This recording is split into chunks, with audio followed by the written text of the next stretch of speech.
Well, hello, everybody. It's my pleasure to talk to Ruta Asimus. And Ruta, you are now a coach, amongst many other things, but you had a very big career at IBM. Well, I don't know, a big career, but I was with IBM for 14 years and had various change management roles and I was human resources director for a couple of years and had a couple of Asia Pacific roles, which was quite fun, despite the hour differences. But yes, quite a tough. So I want to zero in on the HR roles because it's there that you saw a lot of particularly women who were not, I suppose, putting themselves forward as well as they could in the context of workplace. That's a very fair comment. I don't think I had, in 14 years, one woman come to me and say, I think I'm being underpaid, or can you tell me more about how I'm positioned in the pay scale, et cetera, et cetera.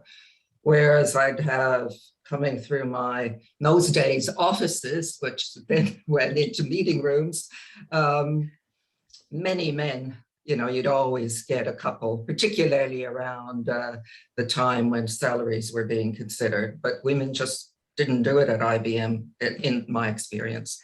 Did IBM ever want to find out why? Because IBM was pretty leading company, and it was really good on development of people and things like that. IBM had strong diversity objectives in that sense. And yes, there were checks and balances to try to... Because of course, bonuses particularly are quite often at the discretion of a manager, not necessarily that in those days at the discretion of HR. But tell me, getting a pay rise, I have never forgotten when you told our Next Generation of Female Leaders program, your strategy around how people should get a pay rise. And I suppose this then also talks about the things that people get wrong when they do it as well. Yes. Well, I think the first thing is you need to know what you're worth in the marketplace, so and do your homework in that regard. And there's all sorts of ways of doing that, but really know what you are actually worth. Then secondly, know whether you are paid fairly within your organization. So that's the other one. And then if either of those come out at the wrong end, go ask for a pay rise. And you'll know the processes, and it's only at certain times of the year, but make sure that they understand that you are aware that you're being underpaid.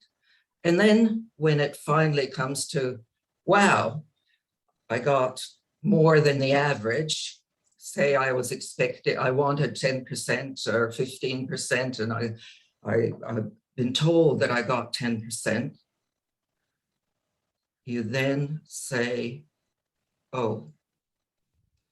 So really practice your O's. It doesn't matter if you're delighted with it. And then it's silence, because the next person that speaks loses. So just, oh. Hide your delight if it's delight, or it may be real disappointment, but just, oh. Because the next person that speaks, and so many people overspeak in pay negotiations, loses, because that O, of course, can mean so many different things, can't it? That's right. And it's hard. And I actually coach women to practice it at home. Okay, he's just told you it's going to be 15%. In my own circumstance, many, many years ago, I was going for a new job in Hong Kong, and the offer was 25% more than what I was making at the time. And I practiced my O's, and I got another 15% on top of that. So you went, oh, and just held the silence, held the pause. Yes. So give out the dollars available fairly and not based on gender. But it's really quite difficult because some of these are very, very subtle and not overtly said. So I've got an extra little bit of extra money. This guy has had a baby. He needs a bit more. Like, it's not overtly stated, but you feel it when you're supporting the HR process, that these subtle discriminations and unintentional, you know, women still work for pantyhose money, although I think it's changed now, but it's still subtle that, you know, the male is the breadwinner and therefore deserves just that tiny little bit more. And it was HR's role to really try to, well, to make sure that this didn't happen. It's interesting because you never know how much people have in their remit to give.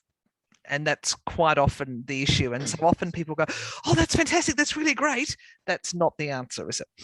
No, it isn't. It's always expressing disappointment.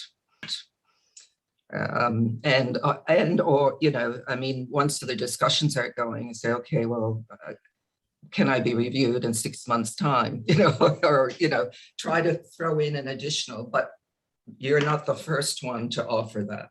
Let the manager or who's ever told you your pay increase to be the first to speak. Okay. Great tips. And you're obviously coaching people now. So you coach around pay, you coach around leadership.